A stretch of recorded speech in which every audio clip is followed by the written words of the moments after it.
exciting moment. When we did it last time, I had no idea if we were live, and I was like, I don't know. I'm not seeing anyone. Like, very cool. We are live. I'm seeing yeah. it now. So there it Okay, is. yeah, Cool. yeah. Awesome. Cool. So everybody out there in the YouTube world, welcome to DevRunner. My name is Paul. I'm an endurance runner. I'm a certified running coach, and this is the Tobacco Road Taper live stream. I'm very proud to be joined tonight by Kyle McCue he's a fellow runner. He's a fellow YouTuber. If you don't already know his channel, Kyle McCue Running, I encourage you to get over there after this is over and get yourself subscribed. Go check it out. The link is below in the show notes, so that will make life very easy for all of you, I hope. Kyle, thank you so much for being here tonight.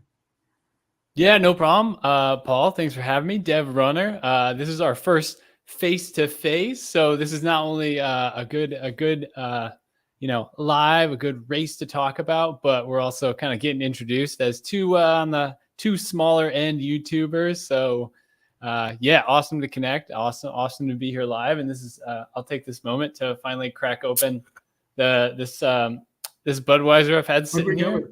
Okay, cool. It's nothing. Yeah, nothing. I should go for a local, but I actually recently was in the grocery store and I've been thinking about doing a beer mile for years. Okay. And I was in the beer aisle. I Googled like most common generic like beer mile beer, and Budweiser was the first one. And I was like, all right, well, I'm gonna get a 6-pack. I'm gonna start getting used to it. And one of these days you might see me just out there doing quarter miles while putting down brews. Oh, so. That's the way to do it, sir. Awesome. You got to do that as a live stream too, if there's some way to pull that off. I'm sure the technology exists. I can make it happen. Cool, man. I'll be looking forward to it. Cool. So everybody, Kyle, I'm about to ask you a whole bunch of questions just to sort of allow you to sort of introduce yourself to my viewers who may not already know who you are and know how awesome that your channel is. But before we get into it, I just want to make sure everybody knows that both Kyle and I, in 10 days from today, will be running the Tobacco Road. I will be running the Tobacco Road full marathon. Kyle will be taking on the half marathon. So he's got the tougher job. He's got to, move relatively faster than me. So we're going to be talking about the training we've done to lead up to that day and the tapering that we are doing right now so that we can be well rested. And we're hoping to pass on what we've learned on to all of you who are watching this, whether you're joining us live or whether you're checking out the replay later on. Everybody who joins us, anybody who's watching, I can see there's at least one person on there. We encourage you to join us through the chat. Any questions you have, any comments you have are welcome. We'd love to answer you. And if you're watching this after the fact, we will answer you by email or through responding to your comments later. I see already that Susie from I Run Things has joined us. Hey, Susie, how's it going? It's awesome to see you. Thank you for joining us.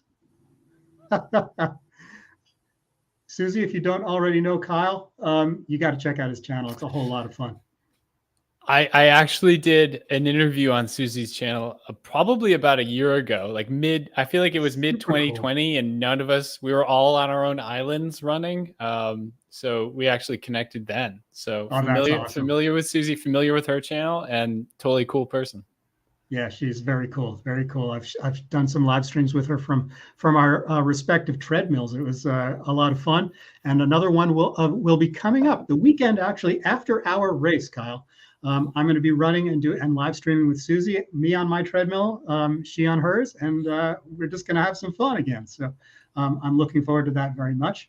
All right. Before we get too deep into things, everybody, right. I'm going to ask you, Kyle, to give us a short little bio of yourself, who you are, I should say, where you're from, anything you want people to know right up front. Yeah, that's I really spent a lot of time thinking about who is Kyle McCue, but I figured I could hit you with some quick spark notes. We actually both found out that we're both born New Yorkers. Yep. I am from upstate New York originally. I've lived in Missoula, Montana. I've lived in Kansas City, and I currently reside in North Carolina. More right in the middle. I'm right in Raleigh, North Carolina. honestly, I've been running for about 4 years casually. I've been slowly getting a little bit more serious, Never Yeah. considered myself someone who was fast or enjoyed running. I always played soccer. I never really enjoyed it. I would do like Okay. 2-3 miles at a time in college and things like that. But yeah, I eventually, it was like 2017, I think. I think I just Googled like the percentage of people who have run a marathon, and like so Okay. many people, I was like, my goodness, that's a very small number. I could do that. And then I like making videos. It's what I do for work, like full Okay. time. So yeah, I was like, I'm going to make videos about me trying to run a marathon. And thankfully it worked out. I did eventually run a full, and the rest is, you can go check out the channel. It's all there. Yeah, and I recommend that everybody does. Kyle's content is a lot of fun. It's nice and lighthearted. It's fun to watch, and you learn a lot. So that's kind of what it was, that combination that got me in there as a subscriber myself. So you can learn from my mistakes. It's not necessarily educational. well, it's the same thing for me. I'm always pushing my luck with my running, and it's always probably more to learn from, what not to do than to do when it comes to watching me as well. So let me ask you this, Kyle. You mentioned very briefly that you are a soccer player and you kind of did running on the side, at least at first. What is your full like athletic background? Was it always just soccer, or what else sort of turned you into an athlete? Yeah. So I grew up in the tennis and soccer world. Okay. My parents were both tennis players, and I was, your classic like 4-year-old that can't pick up a tennis racket, but had lessons like multiple times a week. And as soon as I could pick kind of sports, like soccer came into the mix, and soccer definitely like took over really the majority of my free time. Like if I wasn't in school, or obviously playing video games, or like doing things I wasn't told to do, and I was playing soccer, and I Gotcha. played club, high school, played in college, barely. Let's be real. I had a handful of injuries, a broken foot and a knee surgery, but I was there. I had some good moments, mainly a lot of injuries. Oh, wow. But yeah, and kept moving, and I think so I was always on a field, mainly playing team sports. I really enjoy. I still play soccer. Like whenever anyone says, "Do you want to play pickup?" Like I'm the first person out there, and I consider it the World Cup final. It's always a lot of fun, and it's one of those things where I can just zone out and enjoy the sport. Which is the exact opposite of the experience I've had with running. Okay. Running is just one of those weird things for me that has developed into, I can process, I don't run with headphones. I don't run with music like ever. Very Like cool. Very I'm cool. very much on a run to be on a run, and to, catalog my day and think of new things. What can I do creative? Like if I've got the GoPro with me, what can I do that will make it, more interesting? And I don't know, a lot of trial and error basically, but Gotcha. I think that's so cool that you spend your running time sort of as sort of thinking time, as a means to get away from everything else and focus. I myself, I'm kind of all over the place. If it's an easy long run, I don't know if I could make it without an audio book or music, right, or a podcast. But on those on my more, I guess, my faster efforts, that's when I'm kind of just running and just trying to stay concentrated on the task at hand. But that's very cool that you're able to do that all the time. By the way, Michael Bartlett, thank you for being here. He is a mainstay on my channel. He's been through several training cycles with me on my channel, and great to see you here, Michael. Thank you so much for dropping in. Let me ask you this, Kyle. I know you said you started running as a result of soccer. I assume that was just to kind of build your endurance and all that kind of stuff. Yeah, I hated it. I absolutely hated it. So what turned the corner for you? What made it something you wanted to do? It was honestly, so when I was in Kansas City, I was technically a grad school unpaid intern, and I was working for a women's pro soccer team. Okay. And I was, working for the team all day, and I was working at Chipotle at nights, a couple nights a week. And I just didn't have, like, I always played soccer, but I didn't have time to like start up with like a league or anything. Gotcha. And it just started as like, I'm going to go for, it really did kind of at the same time, I was thinking about like, oh, those, crazy people that run marathons. And I think I just like, I'll go for a run. And then I like went for a 2 mile run. And I actually think I remember the run. I did like a 2 and then like a 4 mile run. And then I just went for like an 8 mile run. And I was like, that's the farthest I've ever gone. That's a big distance for, especially with the first time. I think I was in pain for days. Like I was definitely like, how like you have a real schedule now and you build up and you have days off and you rest. I was definitely one of those people that was like, I'll do one day and then 2 the next day and then 3 the next day. And like, it's like, well, let's just keep going. So very unintentional, but yeah, definitely found kind of an easy way to exercise. And yeah, like I said, I think right away I was not into listening to music or having headphones on or anything. It was very much like a processing time. Gotcha. That's great. Yeah. Like I said, so let me ask you this, just kind of, what do you consider the highlights of your running career since you've become a runner? Like, and I'm not asking for like PRs necessarily, anything like, like numbers driven, but like the things that stick out as like your favorite moments. Yeah. Well, the first marathon I ran was like it was ticking the box. It was achieving what, years of like, because I didn't finally run a full marathon until I moved down here to North Carolina. So like this goal like stuck with me from Kansas City back to New York for about 6 months and then down to North Carolina.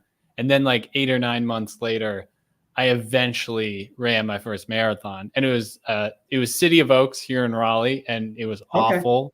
That's a hilly course, that one. Yeah, it was. I was totally ignorant to that as well. Like it was like 1,400 feet of gain, and I had done like one training run with like 400 feet of gain of like, it was like my like 20 miler, and I was like, it'll be fine. Like, it'll be fine. It was wildly painful.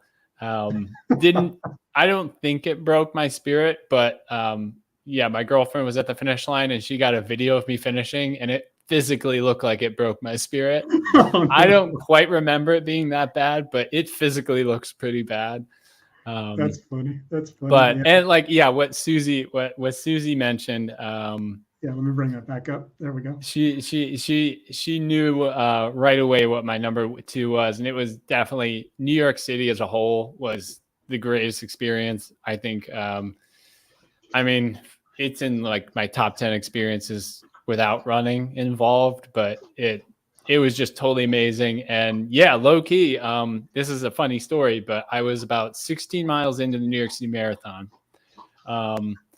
And I just seen my sister, who was the only person in New York City who knew I was running the New York City Marathon. Like, like only person I was expecting to see. And I just seen her, and I was like running away, and I got about 100 feet away from her.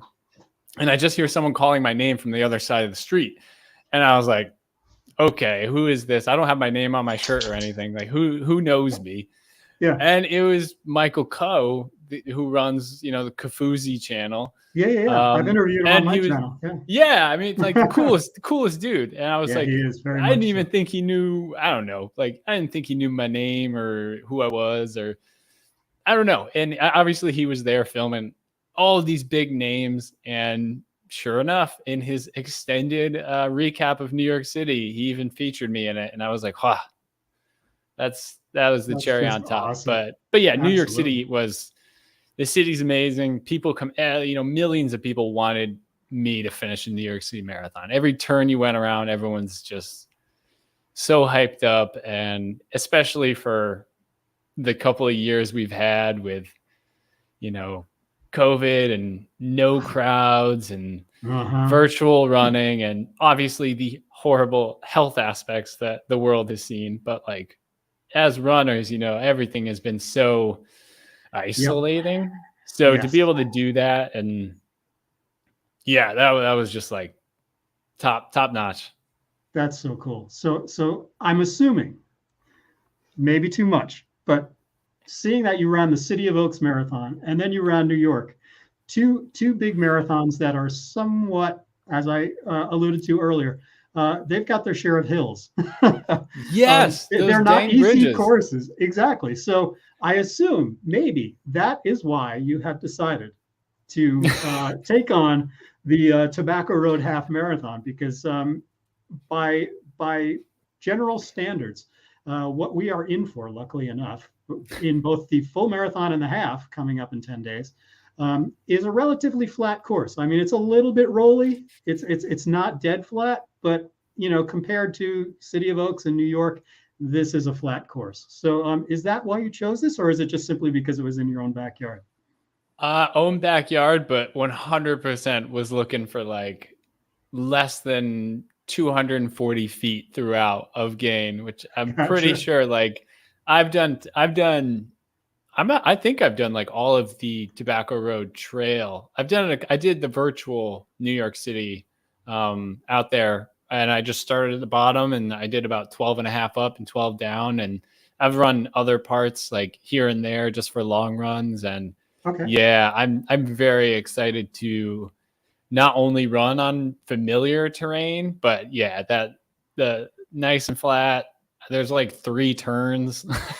Yeah, exactly. Like, yeah, and let me bring this up. I'm going to see if I can pull this off. Keep talking, but I think I've no problem. I'll go through some of these comments maybe. Okay. Yeah, Yeah. First of all, let me say, hey Joel.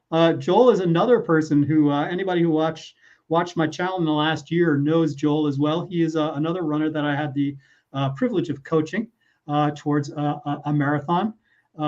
It had its share of ups and downs with injuries and stuff, but I'm proud to say that Joel did make a big comeback and he was able to run his marathon. And, you know, super awesome. I'm glad to see you here, Joel. Thanks so much. Yeah, let's catch up. And by the way, everybody, the reason me and Kyle are over in the corner here now is so that you can get a look at, this is the map of the Tobacco Road Full Marathon. If you take a look here a little bit more closely, the start line's over here. We spend the first 2.5 miles going out on paved road, and then we hit the Tobacco Road Trail, which is kind of a semi-paved, semi-dirt trail. The full marathon, once you get here, full marathoners turn right, and we go all the way out here, turn around and come back, go all the way here, turn around, come back, and go back to the start. The half marathoners, when we get here, they hang a left, go out here, and then come back. So we are both on similar terrain. We will both experience very similar conditions in our races. But yeah, Kyle has the, even though he's going half the distance, he will be pushing harder than I will have to as a result of hard for me. Distance. Well, you know, a half marathon is nothing to sneeze at.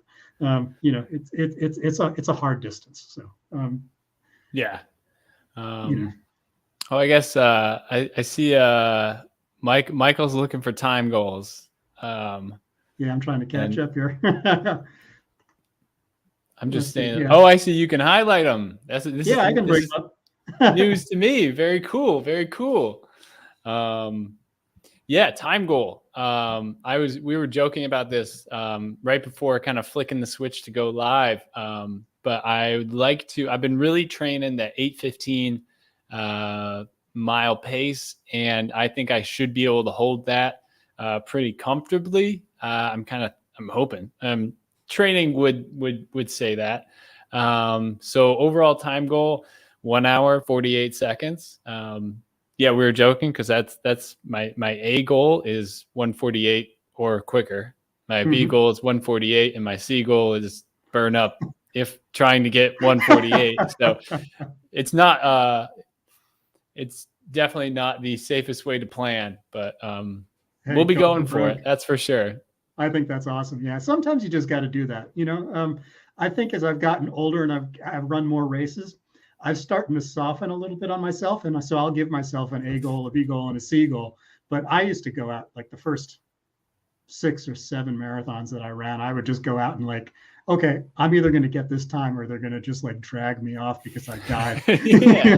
So every once in a while, it's fun to just go out and give it everything. Yeah, exactly. I think kind of on that note, I feel like I will definitely be vlogging the race, especially if I get dragged off, unconscious 10 miles in. So just leave an instruction in your pocket that says turn on my GoPro if I pass out. Yeah. Please record, pause my Garmin, it'll be quite the list of things to do when they see me go down. But no, I mean, in that same train of thought, I definitely from New York City have loved the mentality of kind of exploring, pushing it, and obviously listening to your body, don't have the intention of, enduring injuries, but definitely I found myself, I had so many points, I feel like during New York City where I thought I was totally burning up like 13 miles in. I really did. The elevation was cranking my quads, and I trained for about 7 weeks for New York City.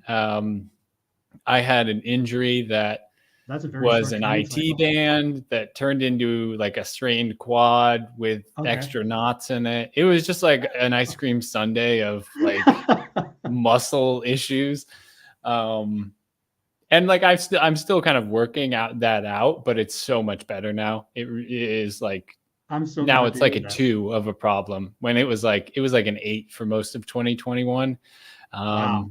So yeah, New York City was like, I just remember 13 miles in being in a lot of pain and being like really nervous about it, like just trying to, I would get to aid stations and my fuel totally went out the window. And I remember getting to the first aid station that had, like honey stinger gels.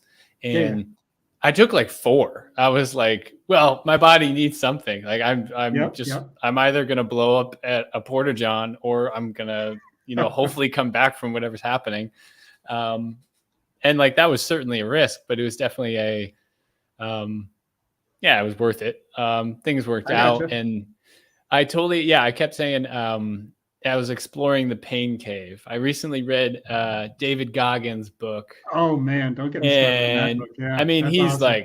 He's another level, but definitely just exploring that pain cave and what you can endure and constantly evaluating that, but also never letting like your emotions be dictated by it. Like you can have a great day and it's going to hurt. And like, but like, it's, so I kind of look forward to that. And that also is, I think, what kind of drives me for this race. And that like, I could aim to just do that 8:15s and, my negative elevation splits will probably be about 8 and my slow gains will be about 8:30s, or we could really push for something. And so we'll see. I'm just really excited. I really am. Yeah, I'm so glad to hear that. Cool. So before we get into the next little bit, I just want to do some shout outs here. Runder Estimated, thank you for being here. Wellness with Frugal Mama, thank you for joining. You guys all have great channels. Let me see. Let me do a little scrolling here before we move on. I don't want to leave anybody out here. We've got Cody Primer here who says Kyle will be running a half or a full soon. Awesome.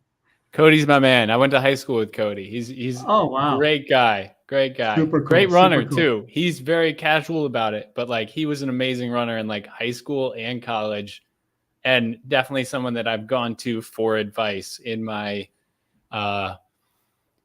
ignorant, obsessive running years. So. Gotcha. Super cool. Nice to meet you, Cody. So yeah, let me just bring it back around here and finish answering Michael's question before we start moving on to other things. As far as I go with the full marathon, everybody, anybody who's seen my channel in the last since last July, I think may know that I'm still gunning for a 2 hour and 45-minute full marathon. I took a shot at it at the Kiowa Island Marathon last December. Unfortunately, the weather made sure that that could not happen. It was 70 degrees, it was 90% humidity, and that race was over before it had begun. So I did what I could. I ended up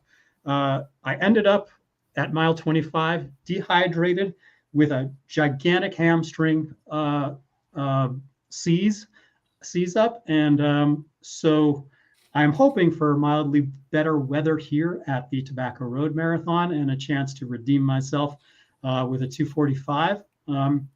This time around, because my training block was shorter and because my training block began with a really bad sickness that sort of almost sidelined me for the first 2 weeks, I'm feeling, hey, Misty is here. Sorry to interrupt myself. Just want to make sure I got that in. Part of the game. Exactly. So yeah, as a result of all these extra challenges, I think I'm nominally ready to take a shot at the 2:45. So that's my A goal, Michael. 2:45.59. I'd be so utterly over the moon if I hit that goal. My B goal really is a 2:40 anything. Let me put it this way: a 2:49.59. I will still be jumping up and down and celebrating when I cross that finish line. My C goal is a PR in any form. My current marathon PR is 2:52.24. So a 2:52.23, I will still have to consider a good day. If we get nice cold weather, low humidity, then I expect good things on the day. Right now, Cary, North Carolina, weather is showing a low the night before our race of 55 and a high of 73, with humidity sitting in like the low 80s. So, and a 30% chance of rain. Let me add that in. So, hopefully things change in the next 10 days. I'm not letting it get me down, Kyle, but we'll see what happens. Staying positive. I will say Exactly. I'm glad I'm not doing 26.2. And your goals are like those are lifetime goals for me. And if I ever run a sub 3 full, that would be I'd be jumping up and down. Well, probably not, but I would be in good spirits. Yeah, well, let me tell you what. Let me just to sort of bring this back around to the race at hand, everybody. Kyle did publish a new video earlier today, which I watched, where he was going out and sort of testing his abilities with his intended race pace, and he just nailed it. Just freaking nailed it, like and made it look easy. That's what I love about it. So, Kyle, barring some incredibly horrible weather, I think you're going to easily hit your 1:48. In all truth, the fact that you ran those splits on tired legs, like in the middle of a training block, I wouldn't be surprised if you run like a 1:45, 1:46 easy. That would be pretty cool. But yeah, I mean, my PR is like it's a 1:49 something, but okay. it was on kind of an accident in the middle of a 15 miler back in like January 2021, right before I hurt myself. So my only registered half is like a 1:54 or something. Okay. And like 6 miles of that was on sand. So wow. It was like I was, again, you can go back and check the channel, but I was pretty foolish and I showed up to the race and I actually had no idea that any of it was on sand. And I just asked someone there, I was like, so like, what's the course looking like? Is any of this part of it? Because they had the finish all set up like on the beach. And I was like, oh, cool. We get to finish on the beach. And then some guy was like, yeah, like the last 6 miles are on the beach. And I was like, good. It's got to make things extra hard. So it changed the game plan. That's for sure. But no, I mean, that was a good day. So yeah, I do really hope that.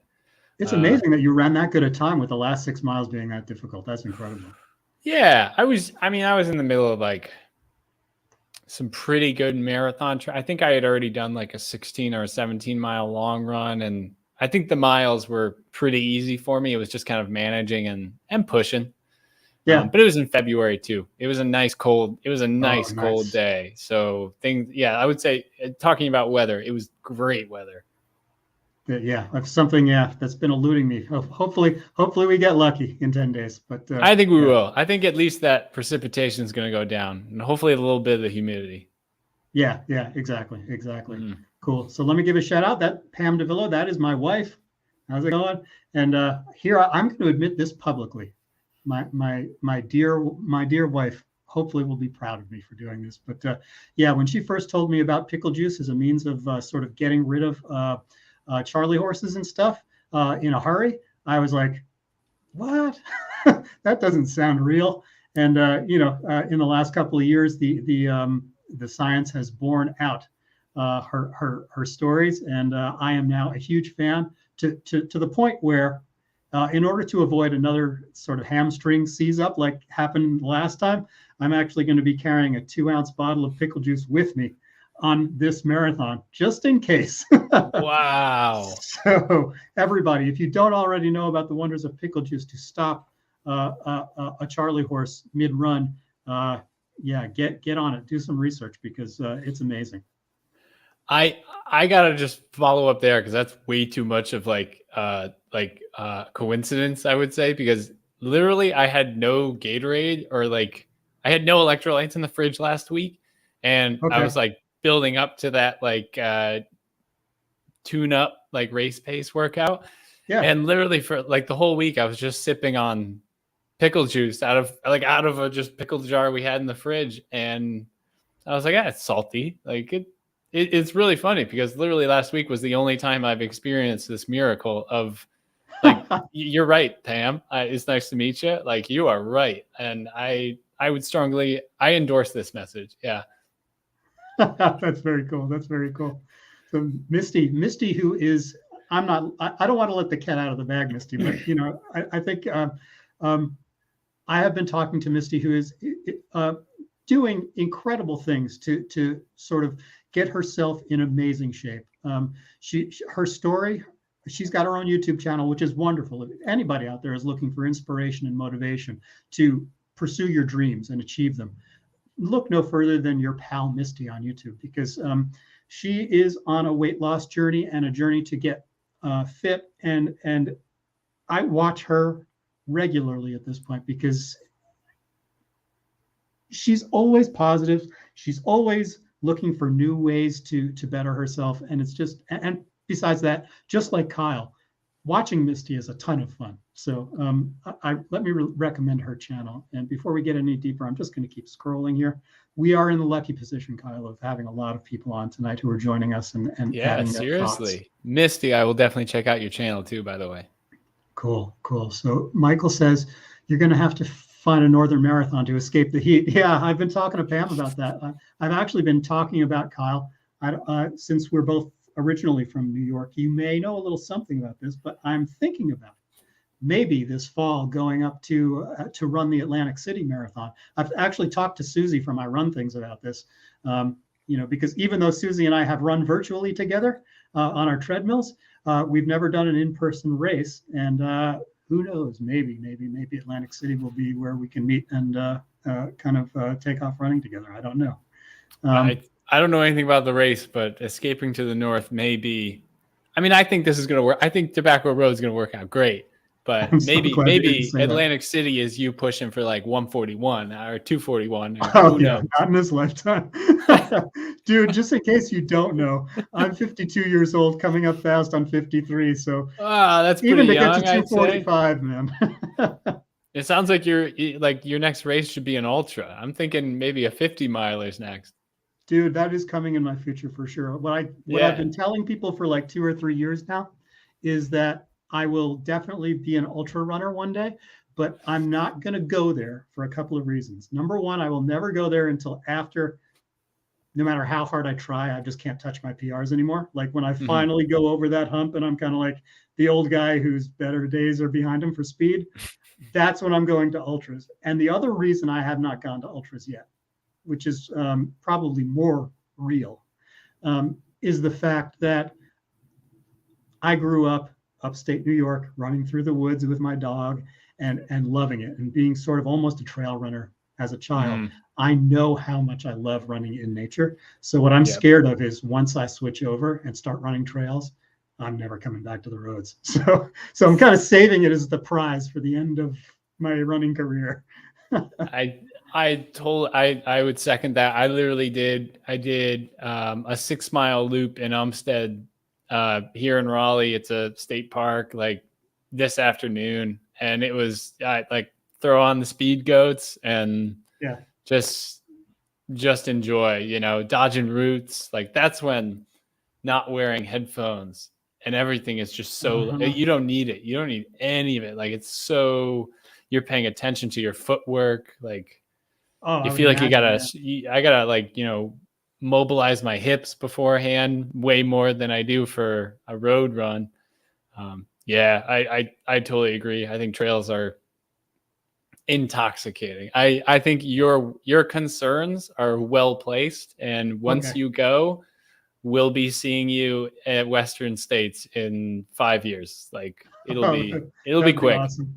I appreciate the vote of confidence, sir. Let me do a quick shout out to Kirsten Quickfit, who has been patiently waiting here in the chat. For anybody, I want to keep shouting out all the amazing runners and fitness enthusiasts who are joining us tonight. Kirsten's channel, Kirsten Quickfit, is amazing. I am constantly using her workout videos as cross training to keep myself limber and hopefully injury free. She's out there every day. She's live streaming and doing like real time workouts. Everything from HIIT workouts to stretching to everything, and even live streams from the start lines of 5Ks lately, where she has groups of people who she is cheering them on and getting them properly warmed up so that they can get out there and run their best race. And it's just an absolute pleasure, not just to follow along with her workouts, but to be able to call Kirsten a friend is a true privilege. So thank you for being here, Kirsten. I really appreciate the support. Let's see what else we've got here. I'm just trying to play catch up before we get deep into sort of our pre-race tapering details here. Hey, mine's not too. It's not. I know that your training is significantly more organized than mine, but I think I probably just do a good job of making it look that way. But there's a whole lot of just let's see what happens today going on with me. Right. So we've got a lot of good votes for pickle juice here. That's very cool. Oh yeah. I'm new to it, but fully endorsed. And it seems like I have a lot of channels that need to check out. So I will be going through these comments at a future date and checking out some channels. There's an entire pickle juice subculture going on in the chat room here. Let's see. Oh, Richard runs trails. Wow. Okay. Another wonderful runner from Texas, I believe, who is doing wonderful things. I watched his latest video earlier today. Richard is doing amazing things to support helping the people of Ukraine, just for things to get a little bit serious for a moment. He is doing wonderful things charity-wise. Richard, thumbs up to you for that kind of altruism on your part. The world thanks you for what you're doing. And thank you for joining us tonight. Sorry, reading as fast as I can, folks. There's a lot of action in the comments. I honestly wasn't expecting it. This is overwhelming.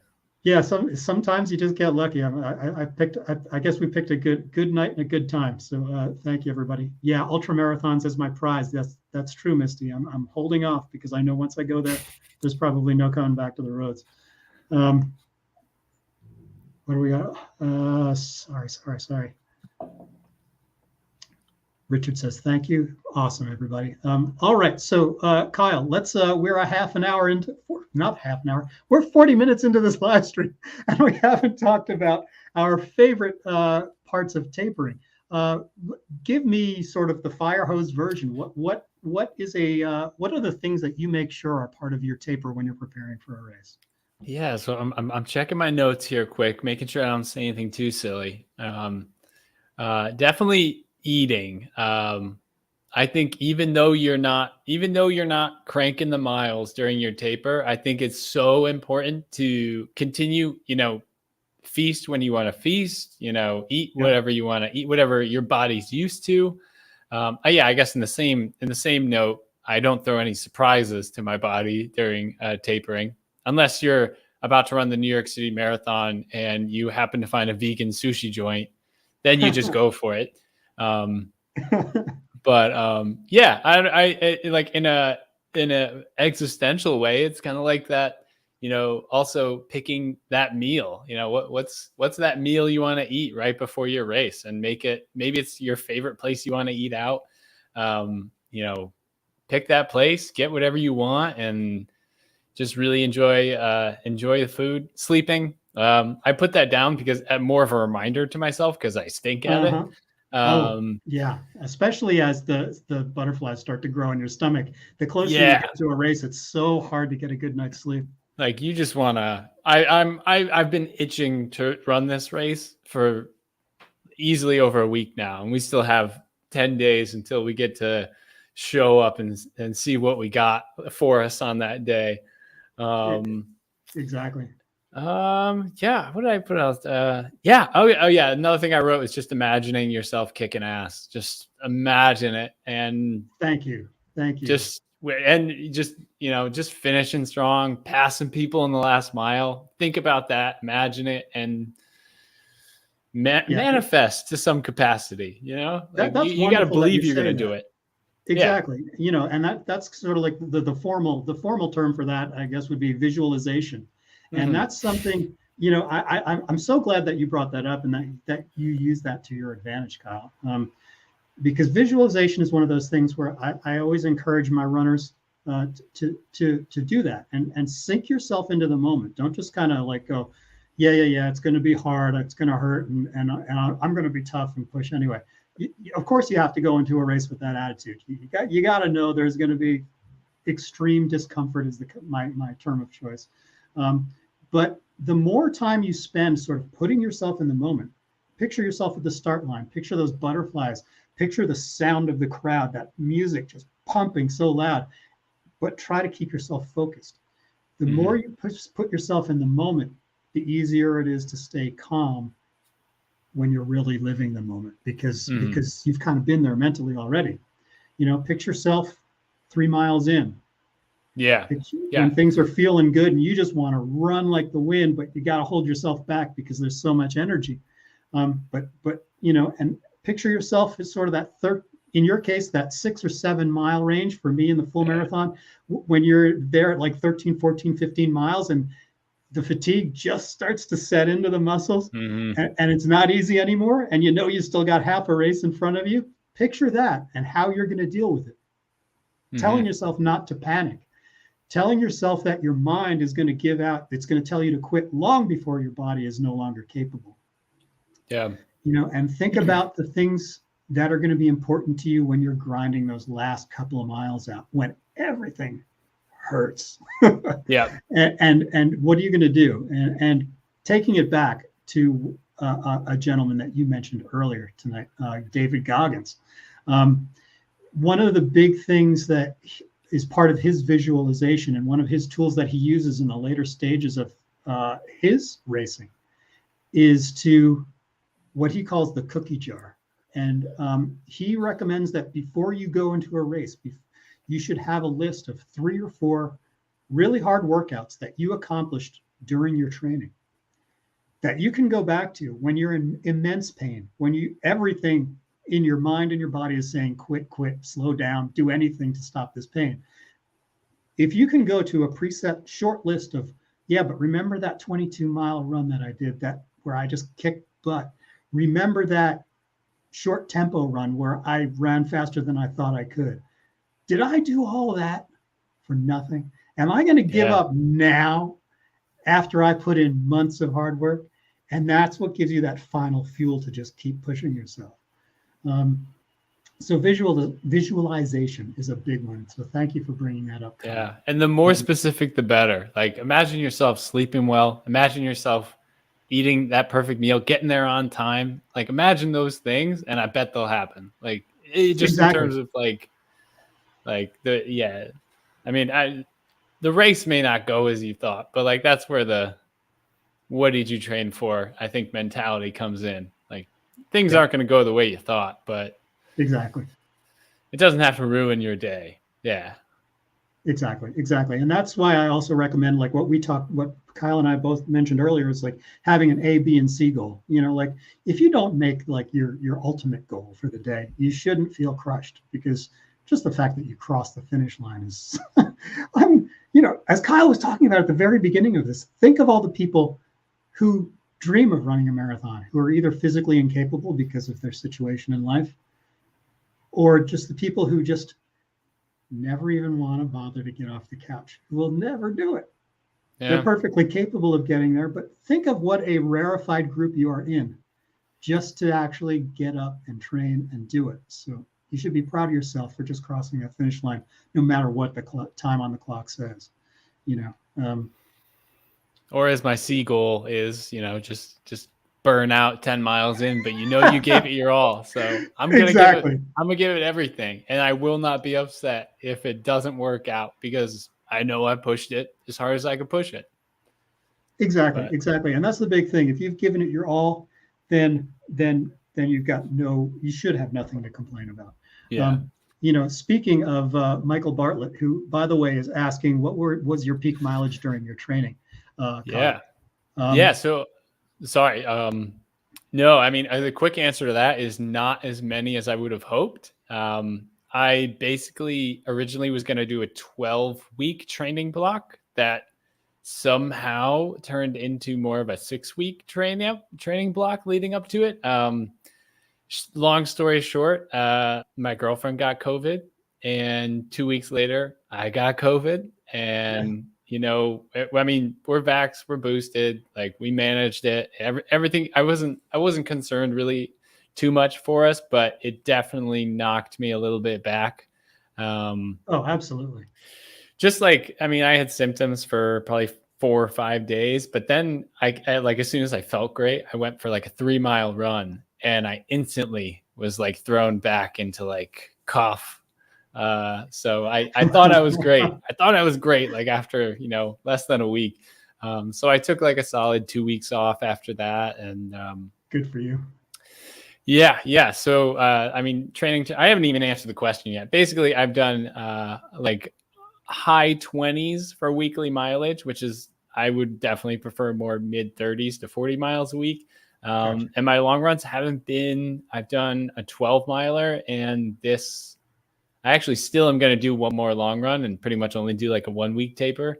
Okay. I'm going to actually go. Don't push it too hard. Is all I'm going to say. Oh, no. It's going to be nice and relaxed. But okay. I'm actually going to go and I'm going to do the course mile for mile on, I think Saturday morning.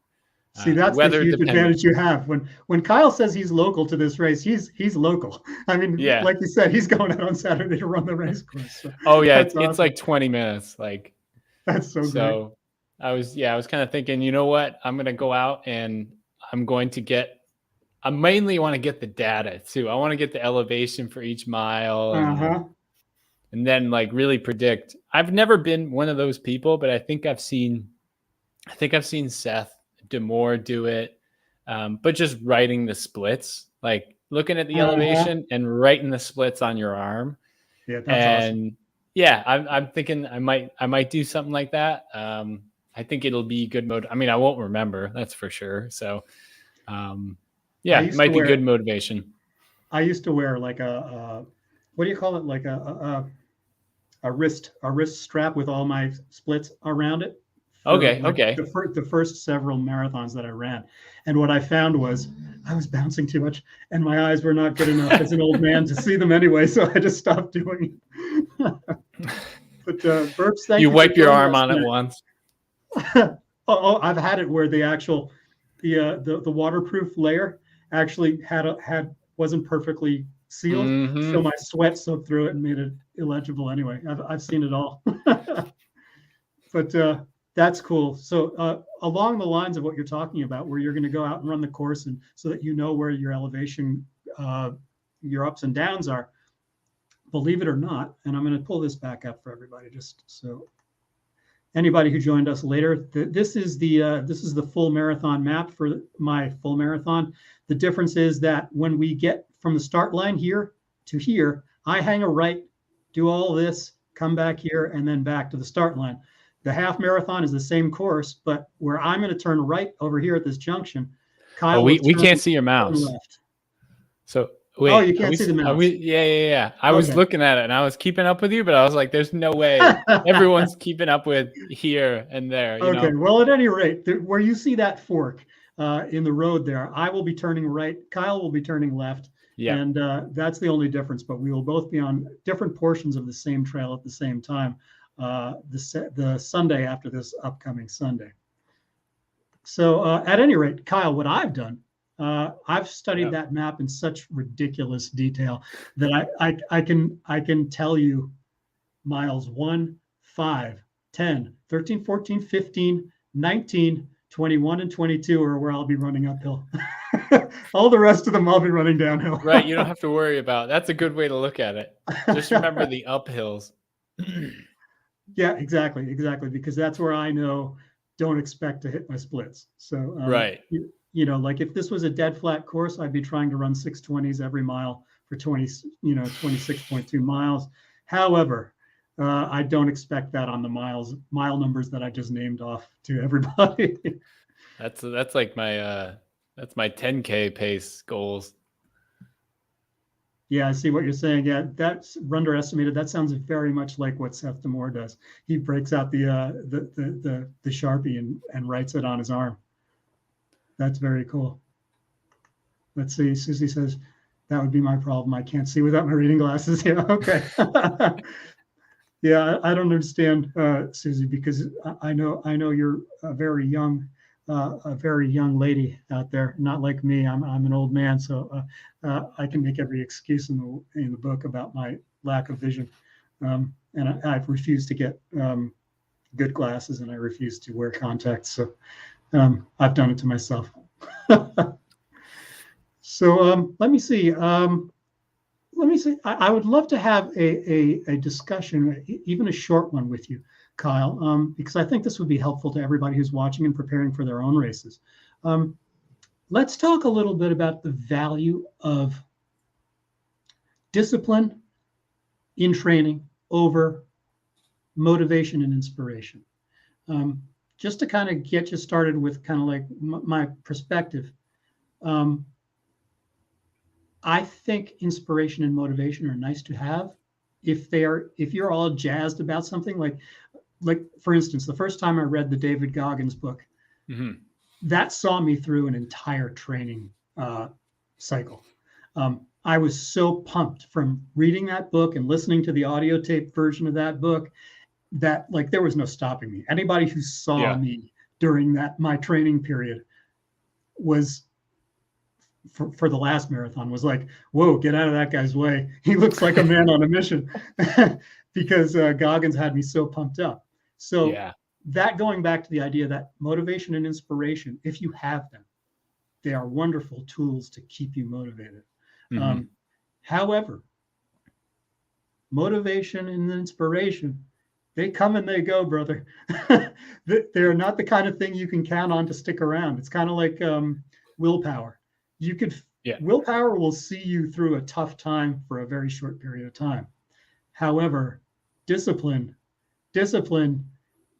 if you can master discipline, you'll get the job done even when you're not feeling like getting the job done. So let's hear your side of that.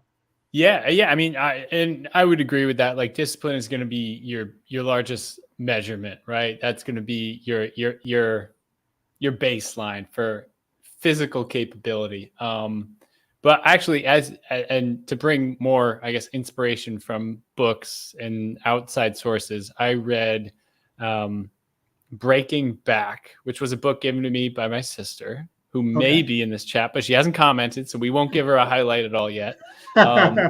Please join the chat if you're here. But and it's about James Blake, who's a tennis player who broke his back, like freak accident, diving into like the net pole.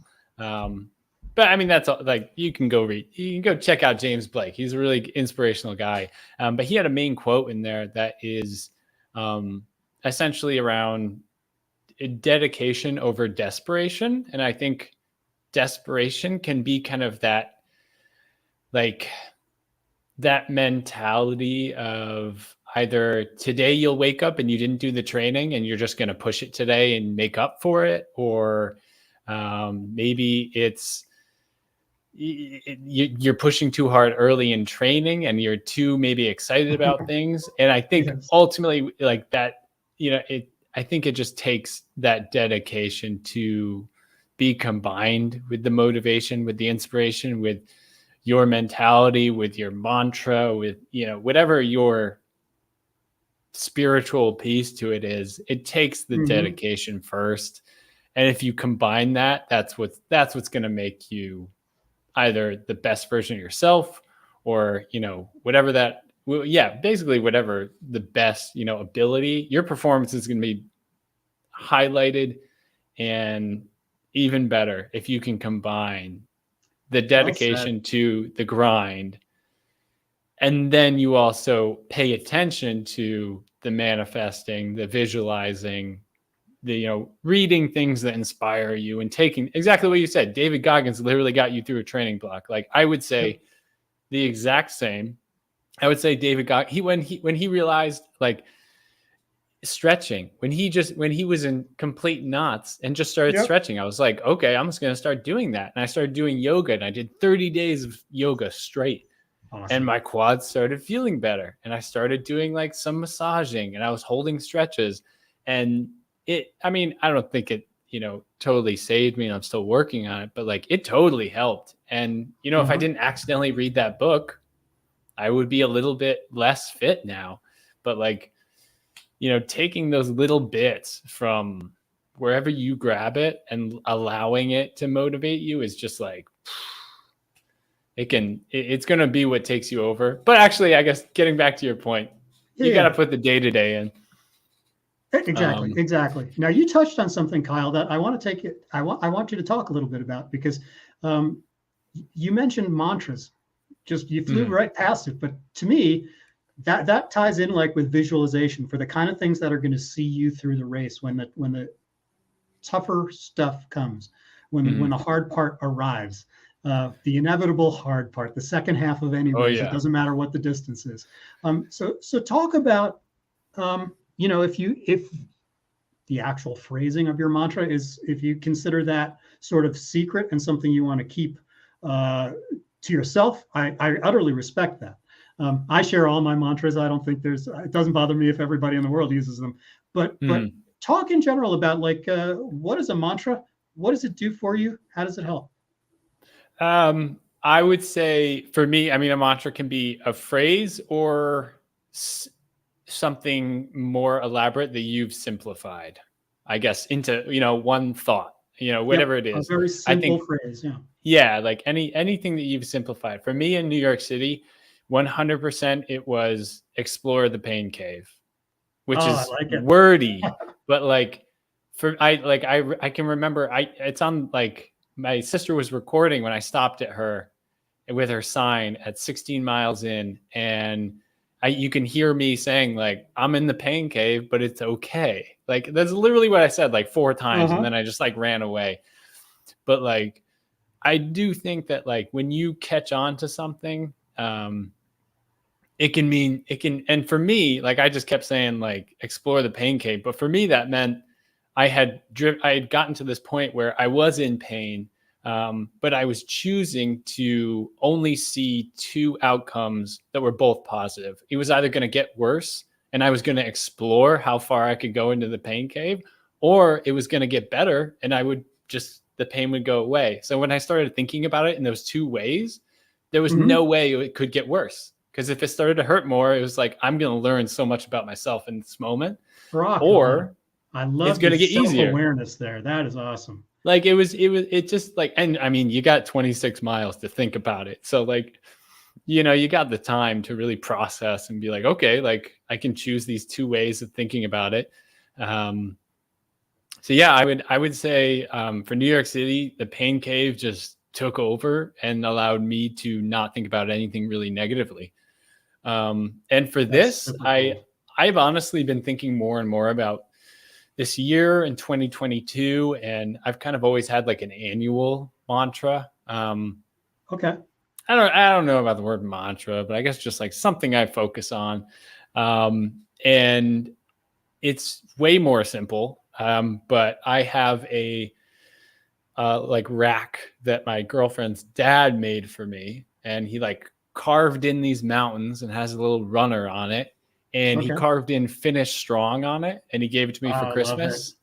And that's something that I think you can think about in so many ways. But like bottom line, there's nothing better than finishing strong. Like the feeling of knowing that you're passing people, your negative splits are happening. Maybe you're trying to make that PR, and all of a sudden you found energy that you didn't know you had. Kyle, I'm telling you this just to get in your way here. I'm stealing it. I promise you, next Sunday morning, finish strong, man. The gun goes off on the race at 7 a.m. Yep. So if all goes anywhere near plan, I promise you, I will be thinking finish strong somewhere around 9:30 a.m. Perfect. I'll be. Yeah. That's awesome. That's awesome. Yeah. So you will be done. You'll be laughing. You'll be somewhere drinking a beer, eating a slice of pizza. Yeah, exactly. I'll be celebrating. That's awesome. Cool. Yeah. So for me, mantras that I've used in past races, everything from "I am strong," "I did the work," "I'm ready," and what was my favorite until Kyle just shared "Finish Strong" was "I don't stop." That's the one I've been using the last couple of times. Burps asks a very good question here. I want you to answer first, Kyle, because mine is a very simple answer to this question. No, I mean, mine's no. The opportunities never really arose for me. I try to run with faster people. I always try to surround myself, which isn't hard. I could go to any of the run groups around here and pick a group of people who are going out for 5 miles at 8-minute pace or 7:45 pace. And I'll just be like, well, I don't think I'll be able to drink a beer after, but I'll try to keep up with them. Yeah, gotcha. So like even in race, you've never ran with like a pace group or anything in a full or a half? No. Well, no, not like organized. Like, so I'll like see someone with a flag and be like, all right, I'm sticking with them for 6 miles and then I'll do my thing or something, but never. Okay. Yeah. Gotcha.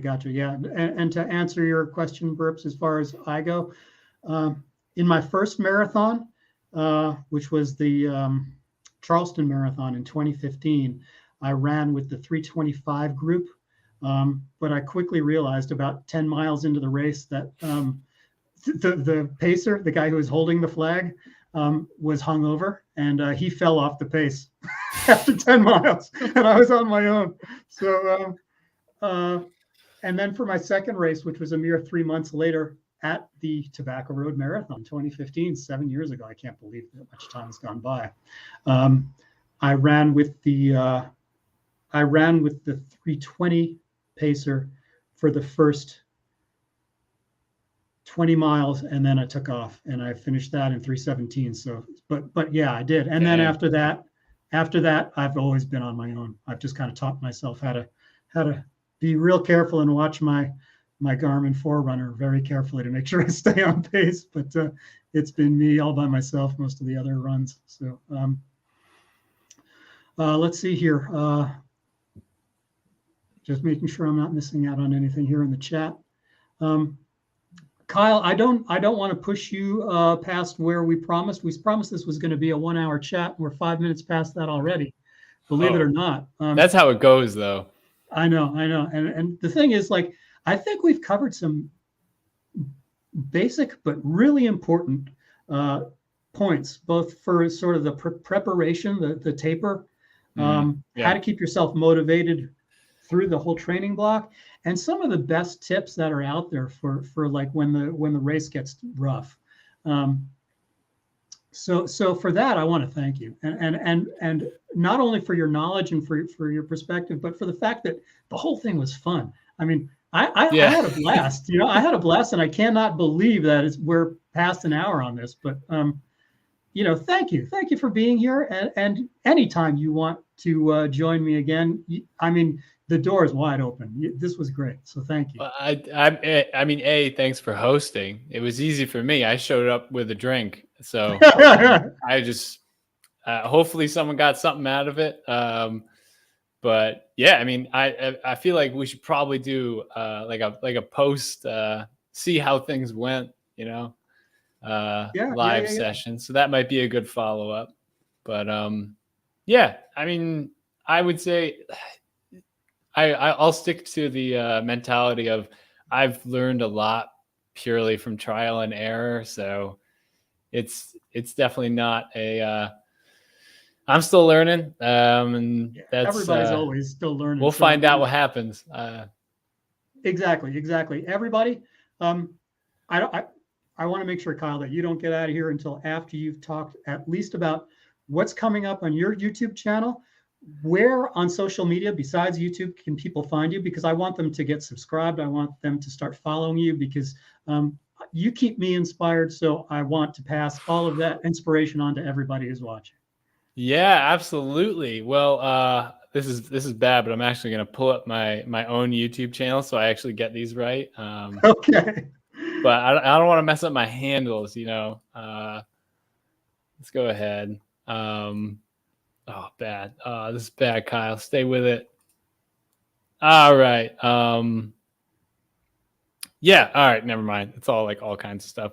But yeah, I mean, I'm Kyle McCue running on YouTube. Just search Kyle McCue or Kyle McCue running. It should pop up. Chances are you're easy to find. You're easy to find. You'll get the shoe reviews first. And then hopefully you stick around for some of the adventures.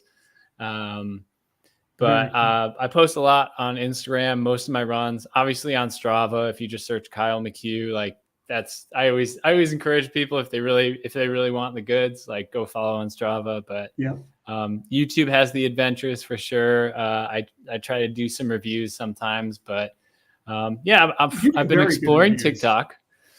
Oh, really? Wow, that's interesting. That's a venue that I've not had the guts to dive into yet. So it's loaded. It makes me feel old for it. So, but I've been roaming around TikTok. I've got some content on TikTok. Trying to grow that, see where it goes. But cool. I mean, obviously, I like the video and the long form aspect of things, and YouTube is definitely where I like creating for YouTube. I love video.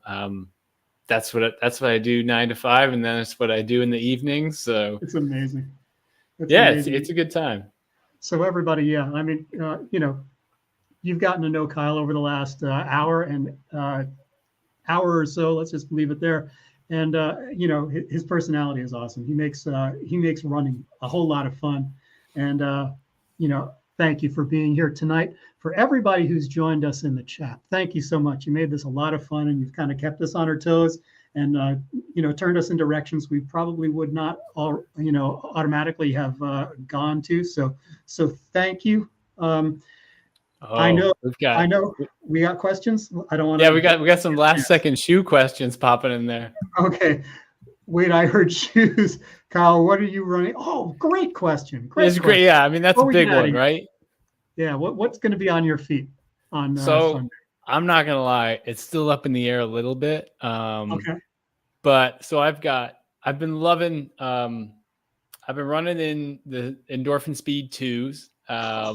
Boy, and I absolutely, I was literally I was at my local Fleet Feet like 6 months before the endorphin line dropped, and I was like, when are they coming? Like I was the biggest hype man for and I knew I wanted the speed. I was like, the pro's cool. I'm not a pro. I need the speed. Like that's me.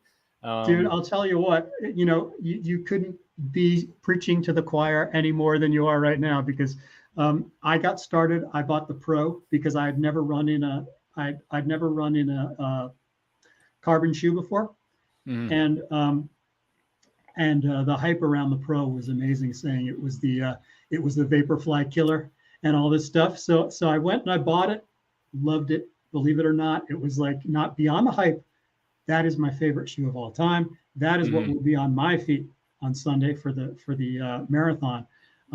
But I loved your review on your channel of the Speed, because as Speed. far as a training shoe goes, oh my God, anybody who is pursuing becoming a better runner and you've got some experience, I wouldn't recommend the Endorphin line from Saucony for if you're a new runner and you're just kind of looking for something that's going to keep you well protected when you're first getting your muscles kind of built up Yep. to become a runner. But for anybody who's been running for like a year or more and you're trying to pursue speed and endurance in a very more aggressive way, oh my goodness, the Saucony Endorphin Speed is like, nobody is going to touch that shoe for years as far as what it can do. I mean, It was amazing. Yeah, just an amazing shoe. Yeah, so Oh yeah, but Saucony, you owe us money.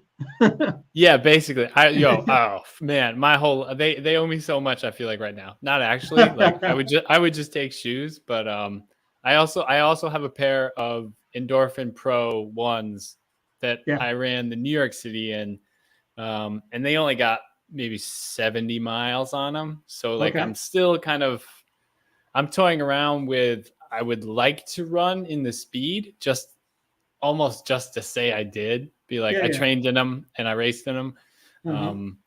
But that being said, I mean, there's something special about putting on like a race day shoe, and the Pros are, they sit there nice on the shelf waiting for race day. So, but they're completely different colorways, so I wouldn't know what to wear. I mean, obviously that's a whole dilemma. Exactly. You don't want to have to go out and buy a wardrobe just to match your shoes, right? Yeah, so we'll see. That's hilarious. Cool. All right. Well, so with that little tangent at the end of our talk, I think we need to get out of here. I know I've got dogs that need to get walked, and I know Kyle's got stuff lined up for the rest of the night. So with that, once again, Kyle, thank you for being here. You're always welcome on my channel. I had a great time. And again, I thank everybody who participated in the chat. And if you're watching this after the fact, thank you. I appreciate the patronage to my channel. And again, get over to Kyle's channel and get subscribed, because there's some great stuff over there. With that, I'm just going to cut this off because I know we could keep talking all night long. Everybody have a good one. Ciao. Bye-bye.